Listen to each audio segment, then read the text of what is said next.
কপাল খারাপ থাকলে যা হয়, আমি ফুল ভিডিও করে ফেলছি। করার পরে দেখি আমি রেকর্ড অন করতে ভুলে গেছি। লাইক আমি ভিডিও স্টার্ট দেইনি। মানে সুন্দর না? তাই ভাবলাম যে এত ডেডিকেশন নিয়ে যখন একটা ভিডিও তৈরি করলাম কিন্তু আমার ভিডিওটা হয় নাই, আমি এটা আবার করব। যে কার মনে হয় যে আমার একটা বড় বোন থাকলে ভালো হইতো, আমি কথাগুলো শেয়ার করতে পারতাম। আচ্ছা কেন আমার বড় বোন নাই? কে ফ্যামিলির একমাত্র মেয়ে? আমি হচ্ছি ফ্যামিলির একমাত্র মেয়ে। আমার একটা ছোট ভাই আছে। তো আমার ছোটবেলা থেকে অনেক আফসোস যে আমার কেন বড় বোন নাই। আমার ভাই হওয়ার পর আমার একটা আফসোস কেন আমার একটা বোন হইল না। আমার খুব শখ। হয় কেউ আমাকে খুব প্যাম্পার করবে। তো আমার যে ছোট বোন থাকবে তাকে আমি অনেক প্যাম্পার করব। কিন্তু ওই প্যাম্পারের জায়গাটাই আর নাই। ছোট ভাই ছোট ভাইয়ের মতো, আমি আমার মতো। তাই ভাবলাম যে তোমাদেরকে বড় বোনের মতো কয়েকটা উপদেশ দেই।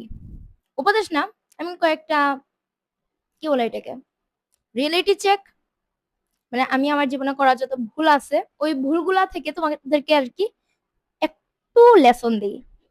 আমি ছিলাম আমার টাইমে আমার ক্লাসের দুনিয়ার সবচেয়ে বড় হাদাগুদা হাবাগোবা বলদ। অন্যতম একটা বড় বলদ। যার নাকে দড়ি নিয়ে সবাই ঘুরাইতে পারত। আমি ওই টাইপের বলদ। ওকে। বেশি বকর না করি। Number 1, stop begging for attention. যদি তুমি জানো যে তুমি ঠিকঠাক আছো, কোনো অ্যাটেনশনের দরকার নেই। এত অ্যাটেনশন দিয়ে কি করবে জীবনে? নিজের মতো থাকো। আমি তো এখন আমার ফ্যামিলি, আমার অফিস আর আমার ২-১ টা ফ্রেন্ড, এইটুকুই। আমার লাইফে আর কোনো মানুষ দরকারই নেই। ভাই, যাদের কাছে আমি ইম্পোর্টেন্ট তারা খুঁজে, হ্যাঁ, মিম ফ্রি আছো? হ্যাঁ, মিম আসোস? হ্যাঁ। তোরা তো কল দিয়ে পাওয়া যায় না, তোরা তো মেসেজ দিয়ে পাওয়া যায় না। আমি কোন দুঃখে কারো অ্যাটেনশন নিবো? মানুষ আসে আমার অ্যাটেনশন নিতে। আলহামদুলিল্লাহ মানুষ আমাকে খুঁজে। কারণ তাদের কাছে মনে হয় যে ওকে ফাইন। ওর কাছে যাওয়া যায়, ওরে বলা যায়। এইটুকুই। আমার এখন কারো অ্যাটেনশন আর দরকার হয় না। Number 2, stop explaining your worth to people. গোল্ডের দোকানদার কি দেখো? আপা আসেন কি লাগবে? না। তুমি যাও গোল্ডের দোকানে। তুমি যাও ডায়মন্ডের দোকানে। আমাকে একটু ডায়মন্ড কাটের হ্যান একটা ইয়ারিং দেখান তো, একটা নোজপিন দেখান তো, একটা নোজ রিং দেখান তো। ওরা কিন্তু রাস্তায় ডেকে মানুষ আনে না যে প্লিজ আমাদের দোকানে আসেন। কারণ সবাই তাদের ওরটা বুঝে না। কারা ডাকবে? ওই যে হকার্স, তারপর হচ্ছে বিভিন্ন দোকান, ইমিটেশন জুয়েলারি। আপা আসেন আপা কি লাগবে? আপা দেখেন এই কানের দুলটা দেখেন, আপা এই টিকলিটা দেখেন, আপা এই চুড়িটা দেখেন। ১০০ রকম কালেকশন, ১০০ রকম কথা। ওকে? সো মানুষকে এক্সপ্লেন করা বন্ধ করো যে তুমি এমন, তুমি তেমন, তুমি সেমন। যার তোমার দরকার, যার তোমার গুরুত্ব বুঝবে, তাই এমনিই তোমার কাছে আসবে। Stop comparing yourself to social media girl. প্রত্যেকটা মানুষ ফিল্টার। ফিল্টার মানে এই না যে ফিল্টার মেরে ছবি ছাড়তেছে। ফিল্টার করা ছবি। নরমালি আমরা কি করি? পিকচার তুলি কয়টা? ১০০, ১৫০, ২০০। কয়টা ছাড়ি? ১০টা, ১২টা, ১৫টা, ২০টা। হাইয়েস্ট ২০টা। ইনস্টাগ্রামে হাইয়েস্ট ২০টা। সাধারণত আমি যা করি তোমরাও কিন্তু তাই করো। ছবি তুলো, এত ছবি। দেন ওখান থেকে যাচাই বাছাই করে এখানে চুল সুন্দর, এখানে হেজাব সুন্দর, এখানে মেকআপ সুন্দর, এখানে লিপস্টিক সুন্দর, এখানে ড্রেস সুন্দর। খুঁজে বেস্ট যে কয়টা ছবি ওগুলো আপলোড করো। সোশ্যাল মিডিয়া ঐরকম। সোশ্যাল মিডিয়াতে যদি দেখো এই মেয়েটা এত সুন্দর কাপড় পরছে, ওই মেয়েটা এত সুন্দর খাইতেছে, এই মেয়েটা এত সুন্দর ঘুরতেছে। সব ফিল্টার করা। দিন শেষে সবাই সেম। উচ্চবিত্ত, নিম্নবিত্ত, মধ্যবিত্ত, এইখানে একটু লেভেল আছে কিন্তু ঘুরে ফিরে সবাই same. Okay? Stop ignoring red flags. Yes, stop ignoring red flags. Red flags কোন জায়গায় নেই? রিলেশনশিপ, ফ্রেন্ডশিপ আছে। বাট মেইন পয়েন্ট যদি আমরা রিলেশনশিপটা ধরি, তোমার তার ভাল লাগে, তার সব ভাল লাগে। তার রেড ফ্ল্যাগ যেগুলো ওইগুলো খুব ভাল লাগে, ওগুলো ইগনোর করো। ওগুলো এত সুন্দর করে ইগনোর করো না যে আরে ওই মানুষটা তো আমার যা করে সব সুন্দর, ঘুমাইলে সুন্দর, খাইলে সুন্দর, বসলে সুন্দর, আমার গালি দিলে সুন্দর, আমার মারলেও সুন্দর। কখন সুন্দর লাগে না? যখন ব্রেকআপ হয়ে যায়, তখন ওই মানুষটা ভালোগুলো ভালো লাগবে না। যে চেহারা দেখে প্রেম করতে, যে চেহারা দেখে মুগ্ধ হয়ে যেত, ওই চেহারাটা আমার ভালো লাগে না। কি দরকার? ভালোরে ভালো বলো, খারাপরে খারাপ বলো। যতটুকু ভাল লাগতেছে অতটুকু বলো। যে জিনিসটা একটু মন খচখচ করতেছে, যে তার ওই বিহেভিয়ারে, ওই কথায় বা ওই একটে মন খচখচ করতেছে, ওই খচখচানিটাকে একটু গুরুত্ব দাও। প্লিজ রেড ফ্ল্যাগ গুলো ইগনোর করা যাবে না। তার সাথে থাকো বা না থাকো, বা তাদের সাথে থাকো বা না থাকো, রেড ফ্ল্যাগসটার একটু গুরুত্ব দাও, দরকার আছে। ফ্রেন্ডসেরও ঘুম লাগতেছে। একটা main point, stop spending money to Impress others. তোমার টাকা হুদে কেন মানুষের দেখায় খরচ করবো? আজকে রেস্টুরেন্টে এটা খাইতে ইচ্ছা করছে, ওকে ফাইন, খাওয়াই যায়। আজকে এই জামাটা কিনতে ইচ্ছা করছে, এইটা করতে ইচ্ছা করছে, এটা পড়তে ইচ্ছা করছে, ওকে ফাইন, করাই যায়। কিন্তু মানুষের দেখানোর জন্য এটা করে সুন্দর একটা ছবি ছাড়া যাবে, কি দরকার ভাই? টাকা সেভ করো না, লাইফে টাকা অনেক ইম্পর্টেন্ট, টাকা পয়সা সেভ করো। ওরা দেখানোর জন্য আজকে এই পশ একটা জায়গায় গেলা, তোমার ইচ্ছা করছে তুমি খিচুড়ি খাবা, ধরি আমরা দুইটা দোকান, 1 নাম্বার দোকানে খিচুড়ি অনেক মজা, কিন্তু কি বলে এটাকে, ইন্টেরিয়র সুন্দর না। দুই 2 নাম্বার দোকানে হচ্ছে ইন্টেরিয়র খুবই সুন্দর, জোস জোস জোস পিকচার উঠবে, কিন্তু খিচুড়ি মজা না। তোমার খিচুড়ি খাইতে ইচ্ছা করছে, তুমি ইন্টেরিয়র দিয়ে কি করবা? এখন দুই টাইপের মানুষ আছে, একদল যাবে খিচুড়ি খাইতে, একদল যাবে ছবি তুলতে। ইটস আপ টু ইউ, তুমি কোনটা চয়েস করবা। Stop tolerating disrespect. আমি আমার ফ্রেন্ডশিপের একটা কথা বলি। আমি হয়তো আমার আগের ভিডিওতে বলছিলাম আমার ফ্রেন্ডশিপ নিয়ে। আমি এমন যাতে বেহায়া ছিলাম না, আমরা দূর দূর করে তাড়াই দিলাম, আমি ঘুরে ফিরে তাদের পায়ের কাছে যেয়ে পড়ে থাকতাম। কারণ আমার যাওয়ার কোনো মানুষ ছিল না, আমার যাওয়ার কোনো জায়গা ছিল না, আমি ঘুরে ফিরে ওই দুইটা ফ্রেন্ডের কাছেই যেতাম। আমার এত দূর দূর দূর দূর করতো, একজন ঠিক আছে, একজন ওকে ফাইন, খুব সুন্দর করে আমার সাথে, আমাকে খুব সুন্দর করে ট্রিট করতো, আরেকজন হচ্ছে গিয়ে আমাকে খুব দূর দূর করতো, কথায় কথায় খুঁটা দিত, আমার ফ্যামিলি নিয়ে খুঁটা দিত, আমার কাপড় নিয়ে খুঁটা দিত, আমার ড্রেস সেন্স নিয়ে খুঁটা দিত, সবকিছু নিয়ে খুঁটা দিত। কিন্তু দিন শেষে আমি রিয়েলাইজ করছি আমি সবকিছুতে তার উপরেই ছিলাম, আমি সবকিছুতে তার উপরে ছিলাম, আমি এখনো আছি। আলহামদুলিল্লাহ, আলহামদুলিল্লাহ। ফ্লেক্স না, বাট ফ্লেক্স। ওই সময় আমি আমার নিজের অর্থ বুঝি নাই, এখন বুঝতেছি আমি তার উপরে ছিলাম। ও কিন্তু বুঝতো, এই জন্যই আমারে পোক করতো, আমি বুঝি নাই।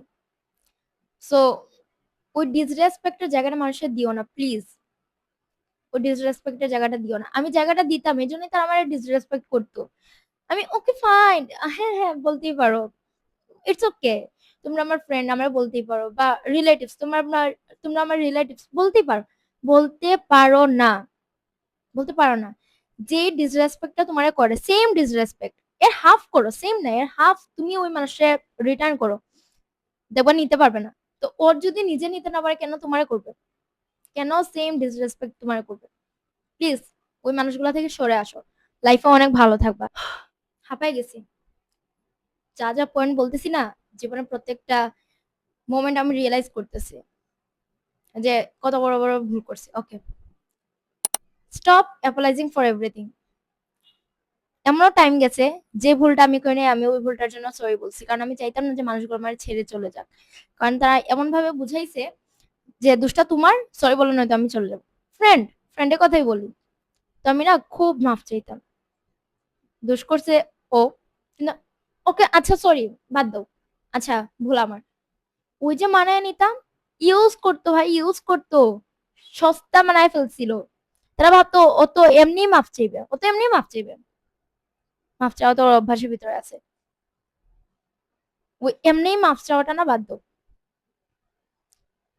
মাফ করা মহৎ গুণ। আমি মাফ করে দিতাম, তুমি মানুষগুলো আমার মাফ করতো না, আমি মাফ করে দিয়ে চলে আসছি। ওকে, আমি মাফ করে দিয়ে চলে আসছি। কথায় কথা মাফ চাওয়ার দরকার নাই তো, ও যে ভুল করছে ওরা বুঝতে দাও, চলে আসো। যে কেউ হোক ভাই, যে কোনো মানুষ হোক, নিজের বাপ মা ছাড়া যে কোনো মানুষ হোক, নিজের ফ্যামিলি ছাড়া যে কোনো মানুষ হোক, চলে আসো, ওদেরকে নিজের ভুলটা বুঝতে দাও। Stop over sharing your personal life. 2 মিনিটের পরিচয় কাউরে নিজের বন্ধু বানায় ফেললো না ভাই, 10 বছরের বন্ধুও বাস দেয়, 15 বছরের বন্ধুও বাস দেয়, ওটা তো মাত্র 2 মিনিটের বন্ধু, 2 দিনের বন্ধু। গল্প করা ভালো, আড্ডা মারা ভালো, কিন্তু নিজের পার্সোনাল লাইফের পার্সোনাল সিক্রেট গুলো শেয়ার করতে জানা, যেটা দিন শেষে তোমার খুঁটা মারবে। আমার অনেক স্টোরি আছে, আমি আর কিছু আমার ফ্রেন্ডদের সাথে শেয়ার করছি। ফ্রেন্ড কয়েকটা ফ্রেন্ড, ওই যে স্পেসিফিক আমার 2-3টা বেস্ট ফ্রেন্ড ছিল, ওদের সাথে শেয়ার করছি। একজন অনেক বড় করে খুঁটা দিয়ে গেছে, তো ওই জায়গাটা দিও না, সিক্রেটটা সিক্রেট রাখো। ইভেন আল্লাহ নিজেও বলছে গোপনীয়তা রক্ষা করো, এত সিক্রেট শেয়ার করতে জানা। লাইফে যদি স্পেশাল করে একটা মানুষ থাকে, ইভেন বিয়ে শাদী যদি হয়ে যায়, বাট যদি একদম সিরিয়াস থাকো যে ওকে ফাইন, কষ্ট শেয়ার করার দরকার, ওই সময় যে শেয়ার করো, কিন্তু জনে জনে সিক্রেট বলতে যায় না, জনে জনে ব্লাস্ট করে দিয়ে। এই এমন সিক্রেট না, নর্মাল পার্সোনাল কোথাও ভালো মন্দ কিছুই বলার দরকার নাই, মানুষের নজর রিয়েল, নজর লেগে যায়। আজকে যে বলো না তুমি 20,000 টাকা দিছে তোমার বাবা, কালকে তো একবার টাকা নাই, কোন একটা বড় ধরনের অ্যাক্সিডেন্টের টাকা খরচ হয়ে গেছে, আজকে যে বলো ভাই আমি তো একটা ফোন কিনছি, এত দাম দিয়ে এত জোস একটা ফোন আমার মামা পাঠাইছে বিদেশে, কালকে ফোন এটা নষ্ট হয়ে যাবে, কালকে ফোন হাত থেকে পড়ে ডিসপ্লে ফেটে যাবে। ভাই নজর রিয়েল, আমি জানি না কে কতটুকু বিশ্বাস করে ভাই, আমি তো অনেক বিশ্বাস করি, কারণ এত পরিমাণ নজর লাগে। নজরের একটা স্টোরি বলি। আই মিন আমি আর আমার, মানে আমার আম্মু আর আমার খালামণি আমরা একসাথে একটা বাসায় থাকতাম, বড় একটা বাসা নিয়ে। তো আম্মুর পরিচিত যারা ওইটা খালামণিরও পরিচিত, খালামণির পরিচিত যারা ওইটা আম্মুরও পরিচিত, মানে খুব ভালো বন্ডিং হয়ে গেছে। তো আমার কাজিন ছিল আমার 6 বছরের জুনিয়র, খুবই ভালো, খুবই এক্সপার্ট, মানে এত টুকটুক টুকটুক করে কাজ করা। আমি ছোটবেলা থেকেই বাইরের কাজ দাজে খুব এক্সপার্ট ছিলাম, কিন্তু ঘরের কাজে মানে একটা মেয়েলি যে কাজগুলো রান্না বান্না ঘর গোছানো আমি অতটাও নও। তো আমার খালামণি না খুব প্রশংসা করতো যে আমার মেয়ে তো আপা এন করে, আমার মেয়ে তো তেন করে, আমার মেয়ে তো রান্না বান্না করে, আমার নাস্তা বানায় খাওয়ায়, খুব প্রশংসা। তো আমার ভিতর জিদ ঢুকে গেছিল, আমার 6 বছর বয়স থেকে ছোট, ও এত প্রশংসা পাইতেছে, আমি কেন প্রশংসা পাই না? তো আমি আমার আম্মুর ইমপ্রেস করার জন্য কাজ টাজ করা শুরু করলাম, একেবারে ওর থেকে ভালো কাজ, অবশ্যই ওর থেকে ভালো করবো, বয়সে যেহেতু আমি ওর থেকে বড়, কিছু একটা করলে গুছায় করবো। আমি ওর থেকে ভালো কাজ করা শুরু করছি, কিন্তু আম্মু কখনো আমার প্রশংসা করেনি। কেন? আমি আম্মুর সাথে একদিন মারাত্মক ঝগড়া, মারাত্মক লেভেলের ঝগড়া। ও ঘর একটা এক কদম ঝাড়ু দিলেও তার মা এত প্রশংসা করে, তুমি কেন প্রশংসা করো? তো আম্মু বলতো মানুষের নজর লাগে। এখন আমার আম্মু মানুষের যা বলে, আপা জানেন আমার মেয়ে হ্যান করছে, আপা জানেন আমার মেয়ে এইটা করছে ওইটা করছে। আমি বলি আম্মু প্লিজ তোমার জন্য করি, ওইটা তোমার ভিতরে রাখো, তুমি পর্যন্ত রাখো, ঘর পর্যন্ত, বাইরে বলতে যাও না, মানুষের নজর লাগে। আমি বলি এখন কেন? বলছি এখন বুঝতেছি, এতদিন বুঝি নাই, এখন বুঝতেছি যে মানুষের নজর লাগে।